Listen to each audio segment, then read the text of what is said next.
Salut à toutes et à tous, soyez les bienvenus dans Match après Match, le talk show 100% football de Blue Sport. On va passer une excellente soirée en compagnie de Robin Mercier. Salut Robin. Bonsoir. Gabé Chapuza qui est là, fidèle au poste. Bonsoir Gabé. Vincent.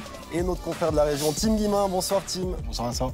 Ravi de vous accueillir, évidemment c'est toujours un plaisir d'avoir des confrères amateurs de football. Je vous propose, messieurs, de débuter cette émission avec un petit retour sur le derby du Rhône. Hier soir, derby 100% roman, pas de vainqueur entre Sion et Servette, pas de but non plus. Robin, vous avez commenté ce match avec Yann Lonfab, je me réjouis d'entendre votre avis sur cette rencontre. Ouais, bon, on a surtout été déçus au niveau de l'attaque, parce qu'il n'y avait pas grand-chose hier, que ce soit côté servétien et sédunois. Je pense qu'il faudra vraiment mettre l'accent là-dessus pour tout ce mois d'août au niveau du recrutement, côté genevois, côté valaisan. On parlait beaucoup de Balotelli à Sion. Moi, j'y crois pas trop, on verra peut-être. Servétien, c'est un peu plus un avenir maussade au niveau du recrutement. Je vois pas trop qui pourrait les rejoindre, mais vrai qu'au niveau du match en lui-même, on a quand même été déçus de la rencontre. J'ai dit à la fin du reportage, ça a couché d'une souris à la fin de ce match. Et surtout qu'on s'attendait à un feu d'artifice, parce que les deux entraîneurs nous avaient promis du spectacle, des buts. Alain Gaguerre a dit on va être conquérant à Tourbillon, Tramenzani a dit aussi on verra un FC Sion plus conquérant. Alors le FC Sion, c'est vrai quand même, le FC Sion est plus offensif que la saison dernière, mais c'est vrai qu'on s'attendait à autre chose que ce 0-0 au vu des discours. Finalement, on a été plus offensif dans la presse et devant les micros que sur le terrain. Il y a votre avis sur ce match. Et cette question qu'on pose un peu en filigrane, est-ce que Servette et Sion manquent un peu d'ambition dans cette Super League, d'envie de prendre des risques? Non, bon, Sion, cette année, c'est déjà un petit peu mieux. Tramenzani, il a un petit peu changé son fusil d'épaule. Il a commencé avec deux attaquants, 4-4-2 deux fois, avec réussite à Lugano. Plus difficile contre IB, avec ce départ difficile 2-0 après 5 minutes. Et puis là, j'étais un petit peu surpris, c'est qu'il a nous changé tactiquement. Il a joué plutôt en 4-1-4-1, avec un seul attaquant de pointe. Le pauvre Stojkovic, tout seul, a eu beaucoup de peine. Bon, il y avait des ailiers, Gabé. Oui, mais j'allais en parler, justement. Pour moi, c'était la grande déception. C'est l'apport de Bua et Itintinga qui était absolument insuffisant. Sur l'ensemble du match, le nul... allez, on dira presque logique, même si je devais désigner un vainqueur, j'aurais donné Sion au point. Parce que c'est vrai que Servette, on pourra en parler tout à l'heure, les occasions ne sont pas légion. C'est un Servette qu'on ne reconnaît pas, un Servette qui joue bas, qui joue les contres. C'est plus le Servette qu'on a connu quand il est monté il y a les 2 premières années en Super League, qui est avec une philosophie où on voulait le ballon, on voulait faire tourner le ballon. Et puis là, aujourd'hui, c'est une équipe qui est venue un petit peu comme tout le monde, qui est un petit peu décevante et puis qui est bien payée en ce début de championnat. Ouais, bien sûr, il y a aussi les milieux de terrain, pour moi, qui étaient complètement perdus. On a vu Grgic, il a toujours un peu ce rôle de sentinelle, mais hier, il était un peu plus en dedans que d'habitude. Et il y avait aussi Poa et puis Moussa Arraz. Je trouve qu'ils ont de la peine à se retrouver encore dans notre jeu. Moussa Arraz, il a eu quelques fulgurances, notamment sur sa frappe. Mais au-delà de ça, dans le match, moi, je ne l'ai pas beaucoup vu. Et franchement, j'ai vraiment été déçu de ce milieu de terrain. Là, je trouve ça sévère quand même. Parce que Poa, je trouve qu'il fait un bon début de saison pour dire qu'il vient d'arriver. Moi, j'ai quand même bien aimé le milieu de terrain de Sion hier, bien en place, travailleur. Alors, c'est clair, pas génial. On a connu un Otto Grgic qui est beaucoup plus inspiré dans ses passes, ses ouvertures. Mais je pense quand même que s'il y a une équipe qui a gagné la bataille du milieu de terrain hier, c'est quand même Sion. Ouais, clairement, pour moi, ils étaient aussi au point au niveau des actions. Ils étaient quand même au-dessus de Servette, mais c'était quand même un peu décevant par rapport notamment au dernier match qu'ils ont fait. Est-ce que c'est un problème roman ou il y a d'autres équipes qui font un début de saison on ne prend pas trop de risques. On avait le sentiment quand même que les deux équipes étaient contentes de ce point, Gabé, au final. Il y a beaucoup de respect, c'est le derby, hein, on sait très bien. Faut pas le perdre, c'est ça? Non, faut pas le perdre, exactement. C'est ce que j'ai ressenti à la fin du match, que j'ai entendu les interviews, et lu surtout les interviews des deux entraîneurs satisfaits, au contraire de tous les gens qui ont vu le match, qui ont été un petit peu déçus. Il faut dire la vérité. Même les joueurs, même si Lavanchier reconnaissait qu'ils auraient été plus près de la victoire, ce que je peux lui donner raison, mais c'est vrai que dans l'ensemble du match, mais je m'attendais à un autre Servette. C'est vrai que maintenant, plus de possession du ballon. Et moi, j'ai calculé, donc Servette, magnifique, ils peuvent dire, bien sûr, une immense statue à Afrique qui est en train de confirmer sa bonne forme actuelle. Et puis, j'ai regardé quand même un petit peu sur 3 premiers matchs, 5 points, avec 4 tirs cadrés, c'est-à-dire 2 contre Saint-Gall, 1 tir cadré à Bâle et 1 tir cadré hier. Donc ça veut dire 4 tirs cadrés, 100 points, chapeau au niveau de l'efficacité. C'est vrai qu'on a un Servette qui est globalement moins séduisant, je suis d'accord. La philosophie de jeu d'Alain Geiger, la première saison en Super League, elle était séduisante, justement. Elle était attractive. Et là, on a l'impression qu'on est vraiment rentré dans ce qu'est la réalité de cette... Non, mais c'est virement de... C'est vrai, c'est un peu décevant. C'est un autre Servette. Ils ont décidé que, on joue plus bas et on joue les contres. Alors surtout que je vous rappelle que cette saison, il n'y a pas beaucoup de risques. On le sait, le dernier va jouer un barrage contre le 3e de Challenge League. C'est une saison où on peut se permettre de prendre des risques de jouer, non? Oui, puis en plus, il y a 5 places européennes. Donc c'est vraiment là qu'il faudrait aller. Et surtout que les derniers, avec tout le respect qu'on a pour Winterthur, qui a une belle histoire, je pense quand même que Winterthur a une équipe de Challenge League renforcée. On a déjà dit... Même pas renforcée, voilà. Non, au contraire. Voilà. Presque même affaibli. Ouais. Je pense qu'on a eu déjà une première réponse aujourd'hui à la maison contre Lugano qui était en difficulté. C'est vrai qu'ils ont été absolument dépassés. Ouais. On l'a dit déjà ici sur ce plateau, c'est clair que la dernière place, en tout cas la 10e place, je ne veux pas dire la dernière parce que c'est la 10e meilleure, sommes premiers à Winterthur. Donc du coup, effectivement, on devrait avoir un peu plus d'ambition. Mais maintenant, on est quand même au stade où chaque point compte. Je rappelle, le dernier Sion-Servette, il avait de l'enjeu pour Sion. Je pense quand même que ça, de la tête des deux entraîneurs, ça a quand même joué hier au coup d'envoi. Ce dernier match de la saison, avec beaucoup de buts, avec beaucoup d'erreurs et tout. Avec Servette qui menait, Sion avait besoin d'un point pour s'assurer le sauvetage, s'assurer d'éviter le barrage. Sion était barragiste pendant une demi-heure, Servette menait 3-1, donc il fallait absolument faire un point. Avec des erreurs 3-3. Ouais, des erreurs crasses des deux côtés. Surtout le gardien, souvenez. Le pauvre Méragic. Mais là, peut-être que Sion et Servette se sont dit, bon, au point, là, on est bien en ce début de saison, on le prend les deux. Mais surtout que Servette, à un moment, ils ont été bons là, en seconde partie de première mi-temps. C'est eux qui avaient le jeu, la possession. Ils ont eu des actions. Il y a eu Stefanovic qui s'est illustré à plusieurs reprises. Il y a aussi l'Allemand Pluquet qui a fait de bonnes choses côté gauche parce que le jeu, il avait toujours tendance à tirer côté Stefanovic. Donc, ils ont montré des belles choses. On a reconnu un peu le Servette un peu plus offensif que d'habitude. Mais après, de nouveau, seconde mi-temps, là, pour moi, il n'y avait plus rien du tout côté servettien. Une seule grande action de football que j'ai retenue, qui a débouché sur, pour moi, la seule véritable occasion, à part la 93e minute quand Oberlin aurait pu être sur la balle arrêtée, un peu plus adroit. C'est la passe géniale de Konya pour Stefanovic, débordement, et puis on connaît la qualité de la dernière passe de Stefanovic. Et puis Fluquet qui a eu... voilà. Et puis malheureusement, bien placé, qui la met sur le dessus de la barre. Mais à part ça... On peut faire le décompte. Linder, il n'a pas eu un arrêt à faire. Je crois qu'il faut dire la vérité. Moi, je suis toujours le méchant qui dit la vérité, mais enfin, bref, moi, je dois résumer ce que j'ai vu hier. Ouais, et puis c'est d'autant plus frustrant que ça va être à des joueurs de ballon. Konya, c'est une formidable manière de ballon, on l'a dit, c'est lui qui a créé cette occasion. Il y en a d'autres. On devrait pouvoir faire autre chose que jouer bas, justement, puis spéculer. C'est dommage. Et Tim, je reviens sur cette histoire d'ambition. On l'a calculé tout à l'heure avec ce résultat d'IB qui fait match nul aujourd'hui. Servette pourrait être à égalité de points avec Young Boys ce soir. Ils ne le sont pas. Oui, mais alors moi, je suis... Après 3 jours... Troisième journée. Ouais, c'est toujours anecdotique. On parlera après d'Yverdon, leader de la Challenge League. Je pense qu'il ne faut pas tirer trop de conclusions sur ça. Trop hâtive, surtout. Ouais, ça, c'est clair, quoi. Sur le style de jeu, oui. Sur les résultats, pour moi, c'est autre chose. Il y a des éléments positifs quand même à sortir de ce match, Robin. On a été assez dur avec Servette et Sion. Franchement... Ah bah je vois que ça va être difficile. Ouais, ça va être difficile. Après, bon, on a 2 bons gardiens, mais ils ne sont pas forcément illustrés hier parce qu'il n'y a pas eu grand-chose. Bon, Afrique a quand même fait les 3 arrêts qu'il fallait. Hein, bon, c'est typique de lui, il est en pleine confiance et il a fait des arrêts qu'il fallait faire au bon moment. Surtout à la 7e minute où le maillon faible qui s'appelle Bauer du côté droite a fait 2 roues libres incroyables en 10 secondes et lui, il a fait. C'est vrai que le match aurait pris certainement une autre tournure. Peut-être ça aurait été plus sympa. Donc c'est la faute Afrique. Peut-être que si le match est resté bloqué. Non, Afrique, actuellement, c'est vrai qu'il est sur son nuage. C'est monsieur 100%. Alors, côté Sion, moi, je dirais Lavanchy. Pour moi, c'est la recrue Lavanchy et Chouaref, le numéro 9. Si petite découverte, ouais. Il a réussi à rentrer avec le ballon, éliminer ses vis-à-vis, faire des centres. Je crois qu'il a même fait une frappe à un moment. Pour moi, c'est vraiment... Il devrait être titulaire, selon moi. Pour moi, je suis d'accord. Il a un gros potentiel, il a une belle capacité d'élimination. Il ne fait pas toujours les bons choix quand même. Et je pense que c'est ça qui lui manque pour notre Mezzani, qui préfère la sécurité aussi. Alors même s'ils ont été décevants, Keita Taitinga, Kevin Boua, ils font quand même les efforts. Il y a Chouaref, je pense qu'il le voit plutôt comme un dynamiteur pour l'instant.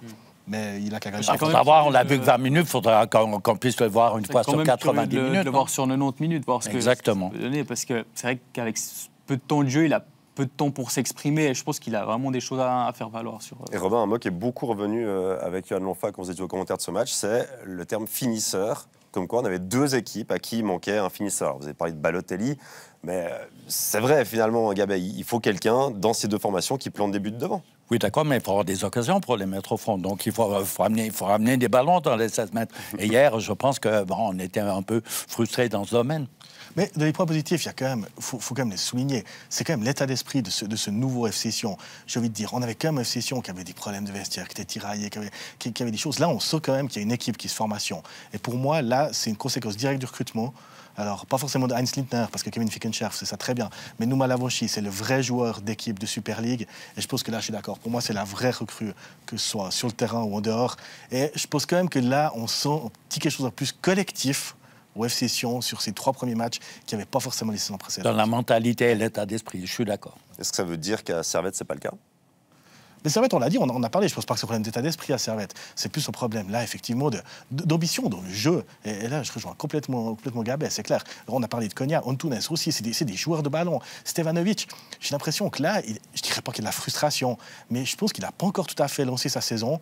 Il n'a pas toujours été titulaire pour l'instant, mais je pense que là, on pourrait plus s'appuyer sur ces armes-là et sur le jeu. Que Servette est une identité. Et puis, historiquement, Servette est une identité de beau jeu. Historiquement, c'est pas à Gabé que je vais l'apprendre. Mais je pense que là, on n'a pas l'ADN du Servette qui fait vivre le ballon, qui est beau à avoir joué avec cette belle tunique grenat. Là, on a un Servette qui est poussif. Et moi, c'est clair que sur ce début de saison, il ne me plaît pas, ce Servette. Mais bon, Gaillard était très content à la fin du match. Il a dit on n'a jamais été aussi bon défensivement. C'est vrai que ça contredit un petit peu la philosophie qui avait été mise en place. Un but encaissé en 3 matchs pour Servette. Oui, mais bon, on peut dire... faire une statue à Afrique, qui a été absolument monstrueux du côté de Bâle, et puis hier, qui a fait nouveau le boulot, non. Et puis on oublie de dire quelque chose pour Servette, c'est qu'à l'interne, il y a un peu de la tourmente. On a eu les sorties de Clichy là, avec ces espèces d'intérêts personnels.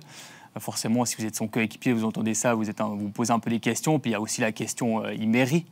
Imery, à quoi il en est? On nous dit qu'il est en phase de réathlétisation. Moi, je pense qu'il est plutôt sur un départ, mais en même temps, on ne le fait pas jouer. Donc, alors que c'est un super joueur, Imery. Est-ce que c'est la volonté aussi de s'éviter de prendre un risque avec une potentielle blessure? Ouais, mais je pense qu'ils ont plus de risques à le laisser à la cave comme ça. Parce que forcément, les autres clubs qui auraient potentiellement un intérêt, ils voient qu'il ne joue pas, ils se disent pourquoi on s'attarderait sur lui alors qu'il ne joue même pas. Oui, mais ça traîne un petit peu cette affaire. Et c'est pas bon pour Servette, parce que Servette pensait pour faire une bonne affaire financière. Et puis Emery, c'est vrai, lui, il pensait passer à un stade supérieur avec un départ à l'étranger. Ça se fait pas. Ça doit être difficile pour le joueur. C'est une période un peu compliquée. Oui, puis pour le public aussi, parce que là, quel argument a le public genevois, je dirais, volatile pour venir au stade? Je ne parle pas de la section Grenat, ils seront toujours là, les fidèles. Mais maintenant, on sait qu'à Servette, le public aussi veut une équipe qui gagne, mais du beau jeu. Là, je ne suis pas sûr que ça va se presser par milliers aux portes du stade de Genève de la Praille dans les semaines à venir. Surtout que tu vas recevoir Winterthur, donc il ne va pas être l'affiche. Vu que c'est un public événementiel, donc là, ils vont avoir de la peine à se déplacer. C'est vrai. Petite question encore, Imery, parce que vous en parliez. On sait que c'est un jeu de négociation. Hein. Si un club est intéressé mais trouve que le prix est trop élevé, il faut juste attendre le 30 août, juste avant le 31. On vous propose ça. Et là, Servette va être obligé de vendre Imery. Non. Oui, mais ça n'empêchait pas forcément de le faire jouer. Après, on n'est pas des secrets des négociations, ce qui se passe avec son agent, lui. Mais c'est vrai qu'on parlait de qualité de jeu. C'est clair que lui aussi, il fluidifie le jeu. Il peut, par un coup d'éclat, amener quelque chose. Donc c'est vrai que se priver de lui aussi, même s'il y a sûrement des bonnes raisons derrière, c'est préjudiciable pour la qualité de jeu, ça c'est clair. Il n'y a que des perdants dans cette histoire. Je trouve qu'Imery, c'est vrai que rien ne remplace la compétition, surtout si tu recherches un nouveau club. Et puis... On a vu avec IB qui ont beaucoup d'attaquants, ils les font tous jouer. Puis on a vu Kanga qui est parti, sa cote elle a explosé. Pourquoi pas faire la même chose avec Imery? Peut-être qu'il vous fait un début de saison, il vous plante 4 buts et puis sa cote elle augmente. Et puis il y a d'autres clubs qui entrent dans la danse pour les négociations. Donc, mais Kanga, c'était différent. Spécial. Kanga, c'était différent, c'était prévu dans le sens que ils ont vendu Sébastien à un bon prix du côté de Berlin. L'autre, il part aussi à Berlin, mais dans le club rival. Non, Kanga était prévu. Il y avait des offres sérieuses. Il était prévu qu'il parte seulement à fin août. C'est parce qu'il voulait que d'ici là, que N'Samé retrouve le 100% de ses possibilités. Donc là, ça s'est un petit peu précipité. Certainement que Hertha Berlin a fait le forcing. Oui, puis aussi, il y avait des matchs de Coupe d'Europe à gagner, excusez-moi Vincent. Allez-y. Ouais, ce qui n'est pas le cas de Servette. Très bien. Bon, on dévie un petit peu sur les transferts en Suisse, mais on va recentrer tout ça. On parlait du match 100% roman d'hier soir dans ce derby du Rhône. On va passer à la deuxième division parce qu'avec 4 équipes romandes sur 10, la Challenge League a un fort accent francophone cette saison. Et avec le classement, on a presque envie de parler de la Papé-Vaudois Challenge League. Je ne sais pas si j'allais la faire, je la fais. Papé-Vaudois Challenge League. Honneur au leader, team, le Nord-Vaudois, qui règne sur la deuxième division. Oui, il manque Genève Beignet à Thierry, puis on fait une belle Coupe Vaudois. Challenge League. Non, c'est vrai, Yverdon, au-delà des résultats qui sont anecdotiques, parce que les matchs peuvent tourner d'un côté ou de l'autre, Yverdon, ce qui fait plaisir, c'est une qualité de jeu. Parce que c'était quand même pénible, il faut bien le dire, la saison passée à Yverdon. Yverdon a fait ce qu'il fallait, assurer le maintien. Willy Forte. Mais il faut le dire, voilà. Willy Forte, je pense que tout le monde a dit, on était prêt à lui faire une statue. C'est vrai qu'au niveau de la qualité du jeu, du spectacle et de la philosophie, c'était assez décevant. Voilà, il a posé le béton, Yverdon s'est sauvé, c'est ce qu'on lui a demandé. C'est ce qu'il doit faire. C'est sa mission, il l'a remplie. Après, c'est vrai que la deuxième partie de saison, après l'élimination en demi-finale de Coupe, elle était longue, honnêtement. On a suivi tous les matchs. Surtout qu'il n'y avait plus rien à perdre avec Kriens, qui était déjà relégué. C'est vrai que la fin de saison, elle était longue. Là. Il n'en a pas profité, justement, pour mettre en place ce jeu spectaculaire. Il y a eu un super match à Haro, une victoire 2-0 au Bruck-Defeld. Mais sinon, c'est vrai que ça a été un peu long. Et il y a peu de joueurs aussi qui ont progressé. Disons qu'il n'a pas fait une sortie flamboyante. Il a réussi sa mission, c'est tout. C'est que là, revenons à cette saison, on a 3 matchs où ça joue vraiment bien au foot. Le public est content. Pas assez nombreux, malheureusement. Oui, c'est vrai. Mais les joueurs sont contents, ils le disent. Ils prennent du plaisir aux entraînements, aux matchs. Ça se voit. Puis pour l'instant, les résultats. Maintenant, honnêtement, je ne pense pas qu'Yverdon sera premier après 36 journées. Mais pour l'instant, c'est beau à voir, en tout cas. Aujourd'hui, il pourrait avoir 9 points, parce que je vous rappelle que le seul couac, entre guillemets, c'était la semaine dernière à Vaduz, alors qu'il gagnait 3 à la 83e minute. Et je crois, le penalty, du reste que j'ai vu les images, à la 93e. Donc, ils auraient pu faire 3 matchs, 9 points. Ouais. Exactement. Mais après, ils peuvent aussi prendre l'égalisation contre Stade Lausanne et même contre Thun vendredi. Et puis, il y a 3 matchs, 3 points. La qualité du jeu, elle ne change pas, mais le résultat change. C'est pour ça que cette place est anecdotique, mais pas le jeu présenté. Ouais, et puis contre Thun, c'était assez joli à voir. Il y avait de l'animation offensive. Moi, j'ai regardé aussi parce qu'on les diffuse maintenant, donc on profite de ça. Et ouais, je trouvais qu'il y avait de l'animation, il y avait quelque chose dans cette équipe. Et puis ouais, ça fait plaisir. On espère qu'ils vont rester le plus longtemps possible en haut, même si moi non plus, je les vois pas rester après 36 journées tout en haut encore. Mais on croise les doigts pour eux. Moi, j'ai regardé un peu. Moi, j'ai un petit peu regardé les autres adversaires. Bon, là, ils jouaient contre Thun. Thun qui a des ambitions quand même, qui est décevant, qui a un début de championnat compliqué. Moi, je dis pourquoi pas. Et puis, bon, on pourra parler peut-être. Haro s'est affaibli. Donc, moi, je trouve ils ont perdu tout leur potentiel offensif. On aura l'occasion d'en parler. Donc, pour moi, il y a une place. Et je trouve surtout que là, ils peuvent jouer sans pression. Yverdon, personne n'attend cette équipe. Et puis, Shelly Baum, je trouve qu'il a donné du plaisir, du jeu à cette équipe. Il joue en football simple, finit la défense à 5. On joue en 4-2-3-1 avec un Koné qui se régale devant. Donc, c'est vrai, cette équipe nous fait plaisir. Vous avez parlé de Shelly Baum, Gabet. Tim, c'est vrai, à la nomination de Marco Shelly Baum. c'était difficile de s'enthousiasmer. Peut-être qu'on attendait un autre nom à Yverdon. Et puis au final... Alors, à sa conférence de presse de présentation, on était 2. Voilà. La preuve qui est... Il a placé les foules. Il faut le dire, non, c'est vrai. Mais non, mais moi, je faisais partie, pas des sceptiques, mais de ceux qui attendaient de voir. C'est vrai que Marco Schellibaum, c'est pas le nom le plus flamboyant que vous pouvez imaginer. Quand on a eu l'information au bureau, on n'a pas sauté du haut au bureau, il n'y a pas eu du champagne. Je veux dire, mais sur la préparation, on a commencé à se dire, Yverdon joue bien, mais c'est que la préparation. Attendant. Et puis les 3 premiers matchs de championnat, on dit Yverdon joue bien. Bon, on a parlé avec 2-3 anciens joueurs qui nous ont quand même dit, au début, ça va souvent bien, parce qu'il met beaucoup d'intensité, il met beaucoup d'exigences et tout. Et puis, au fil du temps, alors c'est le cas de tous les autres traîneurs, vous me direz, mais peut-être particulièrement Marco Schellibaum, ses précédentes expériences, au bout d'un moment, ça s'essouffle un peu quand même. Bon, attendons de voir, on n'y est pas encore. Pour l'instant, c'est très enthousiasmant. Le bilan, pour l'instant, il est très bon. Vous faisiez partie de ceux qui doutaient un peu de la nomination de Marco Schellibaum? Non, bon, Marco, il a beaucoup voyagé. Hein. C'est pas sa première expérience. Là, il avait fini à Bellinzone. C'est lui qui avait repris derrière Eby. Bon, ils sont montés, mais ils sont montés. C'est parce que Brighton Ride, c'est... Ils ont quand même fini premier à la fin. Mais... Oui, mais Brighton Ride est complètement lâché. on est bien d'accord. Non, et puis le pauvre Schellibaum, avant de se déplacer à Bellinzone, il a fait une expérience assez négative, dans le sens qu'il avait les moins de 21 de Bâle, et puis ils lui ont dit au revoir Marco, hein, surtout que même Bâle, ils avaient été déçus, ils avaient dû faire le tour de relégation, ils ont été longtemps en difficulté. Voilà, en remettant l'église au milieu du village, mais je trouve que Schelli, en tout cas, il est reparti d'un bon pied. Bon, dernier mot sur Yverdon. Robin, Yverdon, Super League. Moi, Schellibaum, je ne sais vraiment pas qui c'est. Non. Yverdon, Super League, c'est réaliste ou pas? On est après 3 journées. Hein. C'est pas sur. Ouais. Mais est-ce que c'est possible d'imaginer Yverdon à ce niveau-là? Vous pouvez me dire non. Je suis de la région, j'y crois fort. Franchement, j'aimerais bien revoir Yverdon, mais ils ont déjà été dans les justement. Pas cette saison. Cette saison, j'y crois pas, mais je pense qu'ils ont le potentiel pour aller jouer devant les prochaines saisons, en tout cas. Ouais. D'aller jouer. Bon.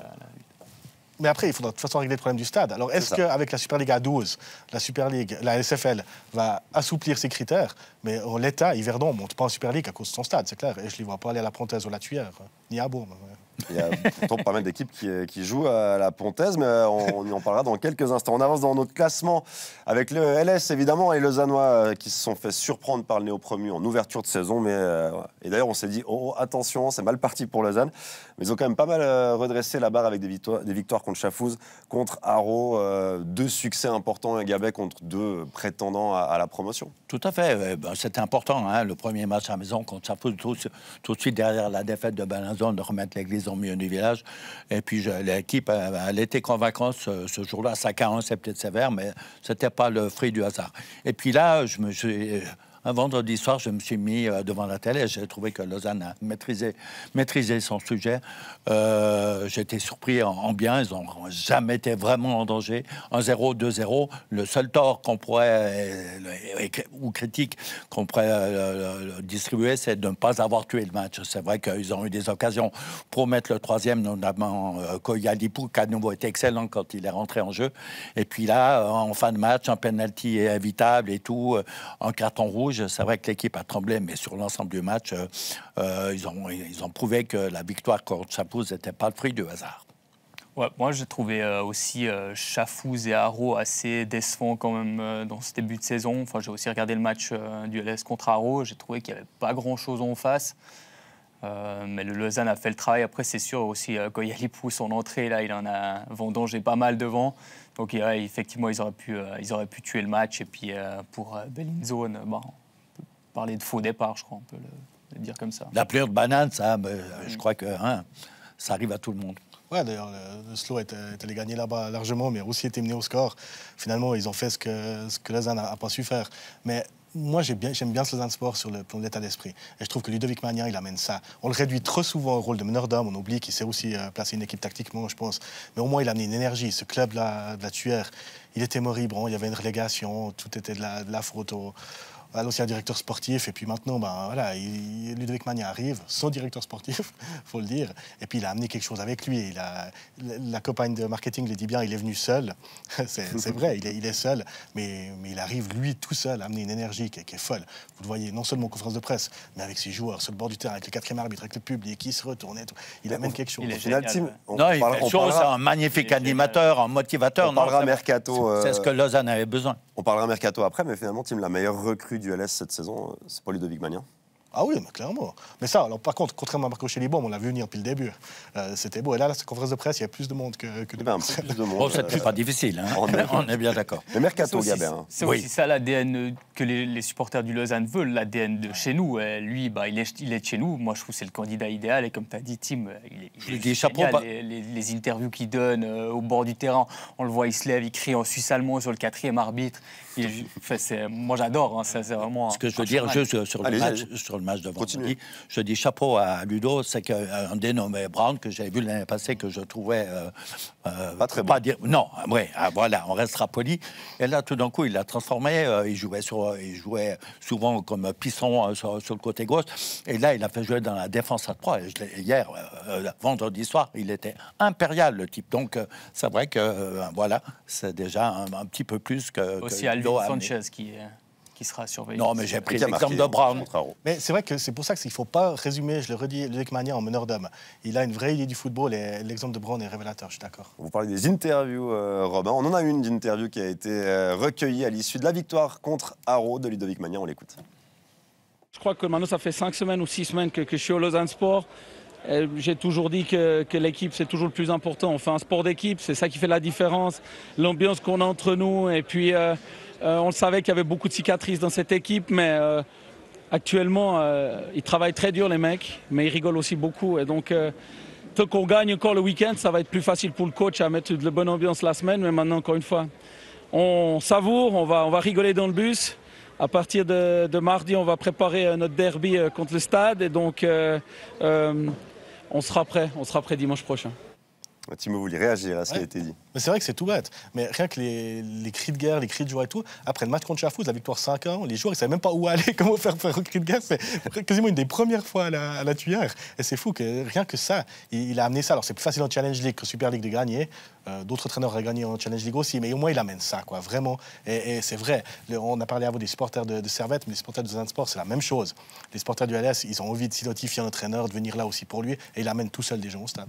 Et Gabel, la recette travail, mais aussi bonne humeur pour un entraîneur. Oui, bon, ben ça c'est l'ADN de Ludo. Hein. Il a toujours été comme ça. Il n'a pas dans sa phrase. Là, ça va bien. Il le dit. Quand ça ira mal, il le dira aussi. Et je trouve assez sympa. Non, lui, il a amené, je pense, la bonne mentalité et surtout cette motivation. Allez, il y a trop d'entraîneurs qui négligent la bonne ambiance dans une équipe. Et moi, je me souviens, Zidane, il avait dit une fois, quand ils ont gagné la Coupe en 98, il a dit, nous, quand on faisait les repas d'équipe, on restait encore 1 heure à table à discuter tous ensemble. Et il disait, ça gagne. Et ça, c'est la réalité. C'est que vous avez une équipe qui s'entend bien. Sur le terrain, ça se ressent. Mais maintenant, c'est plus possible parce qu'ils sont devant leur natal. Hein. Le groupe vit bien, Gabé, on dit maintenant. Allez, on passe à l'autre équipe de Lausanne avec le SLO, qui est aussi dans le haut du tableau, sur la 3e marche du podium. Une équipe qui est de retour dans son stade de Samaranch par moment. Des fois, ils doivent aussi jouer à la Pontaise, ça dépend de la TV. 4e saison du SLO en Challenge League, quand même, type, c'est une équipe qui commence à s'installer dans ce championnat. Oui, gentiment. Malheureusement, toujours de l'anonymat. C'est déjà pas facile d'avoir une équipe pro à Lausanne. 2, c'est encore plus dur. Et c'est ça qui est triste. Mais le SLO travaille bien. Le SLO fait du très très bon recrutement, surtout en France, Luxembourg. Yagan Irac, il faut le dire, c'était un joueur correct aux Suisses entre Nyon et Servette, mais pas une star. Par contre, en tant que directeur sportif, je pense qu'il va gentiment commencer à avoir des offres parce qu'il arrive à trouver non seulement des joueurs confirmés, mais aussi des joueurs en devenir. Et je pense que lui, c'est aussi un nom dont on ne parle pas forcément assez dans le football suisse. Moi, je vais voir où il va terminer parce que la réussite du SLO actuellement, c'est pas mal celle de Yagan Irac quand même. Allez, on fait un petit tour de table sur le Stade Lausanne. On n'a pas beaucoup de temps, mais allez-y, Gabet. Oui, alors moi, Stade Lausanne, quand j'étais jeune, c'était toujours la guerre. Hein. C'était le haut de la ville contre le bas de la ville. C'est vrai que, je crois que Tim, il a souligné, le problème, c'est qu'il n'y a pas de spectateurs. C'est vrai, 300 spectateurs à la Pontaise, ça va être compliqué, alors que cette équipe présente un foot intéressant. Donc, ça va être compliqué pour eux de faire, justement... Là, ils auront la chance, dimanche à la Tuilière. Je pense que là, il y aura un peu de monde dans le derby. Bon, je crois que c'est dimanche prochain. Donc là, c'est un déplacement. C'est un match qui vaudra le déplacement. Et puis, Stade Lausanne pourra montrer que devant du public, ils sont capables d'être à la hauteur du sujet. Rob. Je vais être très, très bref. Mais ouais, club dont l'ombre du LS, malheureusement. Mais c'est vrai que c'est toujours sympa. Ça fait depuis combien 3-4 ans qu'ils sont... 4 ans, 4e saison. Sont en Challenge League. Forcément, c'est des clubs vaudois. Autour de cette table, on est plus ou moins vaudois. Donc c'est bien d'avoir le plus de clubs au maximum dans les 2 premières divisions suisses. Et voilà, quoi, pourvu que ça perdure. Mais il n'y a pas, à Lausanne, on est bien d'accord, il n'y a pas de place pour un club actuellement, c'est le cas. Supérieur. On est bien d'accord. Tim, encore un mot? Non, mais c'est vrai qu'il y a quand même quelques jeunes vaudois aussi sur le terrain. Si c'était une équipe de mercenaires complètement hors sol, entre guillemets, ça servirait à rien, ça servirait à assouvir la passion de président. C'est quand même pas le cas. Ils permettent à des jeunes de se relancer, en tout cas de découvrir le monde pro. Donc ils ont aussi un rôle à jouer là qui n'est pas inutile, je trouve. Après ce trio vaudois, on passe à Xamax, le mauvais élève de ce début de championnat. 3 matchs, 0 points, 1 but marqué, 4 encaissés. Gabé, qu'est-ce qui se passe à Neuchâtel? Est-ce que c'est la panique déjà ou pas? Ouais, j'ai senti déjà avant le match, j'ai lu une interview de collègue qui dit que gentiment... Donc le président... Oui, Jeff attend des résultats. Mais bon, il ne faut pas s'étonner quand le président dit avant le début de la saison, nous, on est contents, on finit 5e, alors que c'est une année formidable, j'entends, pour justement jouer le haut du tableau avec la nouvelle restructuration de notre foot. Eh ben, on le paye directement sur le terrain. Moi, j'ai vu une mi-temps, parce que j'avais enregistré et tout ça. Ils sont créés... 4 belles occasions où ils sont arrivés seuls, ils ont touché le poteau et tout. C'est vrai que l'équipe actuellement est mal payée. Mais voilà, 3 matchs, 0 points. Et surtout maintenant, un match difficile contre Yverdon. Ouais, ce qui est fou, c'est que l'année passée, Xamax est venu à Yverdon. On est au leader à la 4e journée. Yverdon était dernier. 3 matchs 9 contre 3 matchs 0. Là, c'est le contraire. Là, c'est l'inverse. Mais justement, les 2 équipes avaient lancé leur saison dans le sens inverse. Yverdon avait fait son premier point et Xamax avait perdu son premier point. Je pense que vendredi soir, ça va... En tout cas, tout Yverdon sait que ça va pas être facile vendredi soir à la Maladière, ça c'est clair. Non, mais Xamax, c'est pas sa place. Je me fais pas de soucis sur l'avenir sportif du club, mais j'aimerais les voir plus ambitieux et surtout qu'ils commencent enfin la saison. Après, il faut quand même faire des points parce que qui va être dernier de cette Challenge League? En Super League, on a tous plus ou moins compris que ce serait Winterthur, sauf miracle. En Challenge League, qui sera 10e? C'est dur. Et une équipe qui raterait ça en début de saison, qui prendrait du retard, ça peut être Xamax ou une autre, ça peut être compliqué jusqu'au bout. Il y a danger à Neuchâtel, Robin? Ouais, moi je pense que oui, parce que même au match amicaux, j'ai vu qu'ils ont rien gagné. Enfin, ils n'ont que des défaites et un nul, je crois. Et moi j'aimais bien Binotto, je trouve que c'est un très bon entraîneur. La saison passée, moyen. Et puis cette saison, voilà, c'est 3 défaites. Et ouais, vous savez tout autant que moi que quand ça ne va pas dans un club, le premier qui saute, c'est l'entraîneur. Et j'ai un peu peur pour lui que ça se passe comme ça si le club ne se relève pas tout prochainement. Après, au niveau de la présidence, etc., je ne sais pas trop quelle est la philosophie, mais de ce que je comprends, c'est qu'il voilà, n'y aurait pas forcément de moyens à mettre sur des joueurs. Donc forcément... ça risque d'être compliqué pour les jours à venir pour Xamax. Andrea Binotto qui est sous pression, qui est visé sur les réseaux sociaux, mais c'est difficile d'établir sa part de responsabilité, Tim, non? C'est difficile. C'est toujours l'entraîneur qui paye. De toute façon, on est bien d'accord. Ce qui est sûr, c'est que Xamax, ces 2 dernières années, s'est séparé de beaucoup de cadres, que lui, il a accompagné ce processus. Je pense à Mike Gomez, Igor Djuric, Max Veloz est encore là, mais il joue moins. Raphaël Nuzzolo est plus un titulaire forcément discutable. Il a dû forcément faire partie et accepter ce processus. Il l'a validé. C'est clair que l'équipe est en reconstruction. Il faut quand même donner à son crédit. Il y a beaucoup de jeunes sur le terrain. Ça, c'est clair que Xamax, c'est une équipe très jeune, avec des jeunes aussi issus de la formation. Et c'est clair que là aussi, c'est dur. Il n'a pas une équipe... Moi, j'étais quand même surpris parce qu'au début de saison, tout le monde a dit que Xamax recrute bien, tout. Ils ont fait recrutement, c'est clair, qu'on peut imaginer prometteur, mais avec des joueurs de Challenge League. Des Kenan Fatkic, des Del Toro, qui sont des bons joueurs de Challenge League. Mais ce n'est pas des cadors non plus. Je ne pense pas qu'il avait une équipe pour viser très, très haut. C'est une équipe qui s'est un peu affaiblie, Gabé, on l'a dit. Il y a eu les départs, les fins de carrière de Djuric, de Walter, de Gomez. Il y a les départs de Bello, il fallait bien un jour tourner la page. Hein, les anciens, c'est vrai que ça c'est pas. Mais moi, il faut faire confiance à Binotto. Moi, Andrea, il a une bonne philosophie et il va trouver des solutions. Pour la famille Binotto, actuellement, c'est difficile encore cet après-midi avec la Scuderia. C'est vrai que j'espère que voilà, c'est qu'une question de démarrage. J'espère qu'il pourra affronter Lausanne quand même. Lui, autant que Lausannois. Donc c'est Yverdon cette semaine et Lausanne Sport la semaine d'après. Et en plus, le calendrier qui n'est pas sympa avec Neuchâtel, hein, vous le relevez, Tim. Ouais, bon après, le calendrier n'est pas sympa. Il pourrait aussi faire des points au premier match pour qu'ils soient un peu plus sympas. Mais c'est vrai que pour lui, jouer contre Lausanne Sport à la Maladière, ce serait sympa. Je ne sais pas du tout ce qu'a Jeff Collet en tête. Je ne sais pas si samedi matin, si Xamax a 4 matchs 0, ce qui va se passer. J'espère pas pour M. Binotto, clairement. Très bien, on verra, on va suivre évidemment ce dossier Neuchâtel-Xamax. Dernier thème à aborder cette semaine, les qualifications pour les différentes compétitions européennes. Zurich qui n'est pas parvenu à renverser la situation contre Karabag et qui ne jouera donc pas la Champions League. Bale qui avance dans les qualifications pour la Conference League et puis l'entrée en lice de Lugano dans ces mêmes qualifs. Je vous propose de commencer par Zurich, hein, le champion suisse qui est éliminé par le champion d'Azerbaïdjan, Robin. Bon, Karabag, c'est pas des manches à balai. Hein. Ils ont eu des expériences quand même européennes par plusieurs fois, hein, en conférence la saison passée, en Europa League la saison d'avant. Donc c'est une équipe qui est totalement crédible. Et puis moi, je suis à la limite presque pas surpris de cette élimination au vu des performances de Zurich actuellement. Quoique Karabag, ce n'est pas que des produits locaux. Hein, donc, c'est vrai, c'est une équipe. Hein, et puis, Zurich non plus. Il y a de l'Afrique, il y a de l'Amérique du Sud et tout ça. Non, mais pour dire, Karabag s'est déjà mis plusieurs fois en valeur au niveau des coupes européennes. Donc, ce n'était pas un adversaire facile, on est bien d'accord. Mais c'est vrai qu'un bon Zurich, le bon Zurich de l'année passée, aurait passé certainement. On va passer ce tour, mais est-ce que Zurich avait vraiment les armes d'aller en Ligue des Champions? Quand on voit Zurich champion de Suisse, on se dit « Ah ouais, l'histoire, elle est chouette ». Mais derrière, il faut faire des points coefficients pour la Suisse, non? Oui, c'était même dur pour le IB de la grande époque qui l'a fait. C'est clair que pour Zurich, tout le monde savait que ça allait être dur. Karabag, c'était pas un bon tirage, c'était pas un mauvais tirage non plus, mais la marche, elle était haute. Voilà, ils l'ont pas franchi. Je suis d'accord avec tout le monde, c'est pas si étonnant que ça.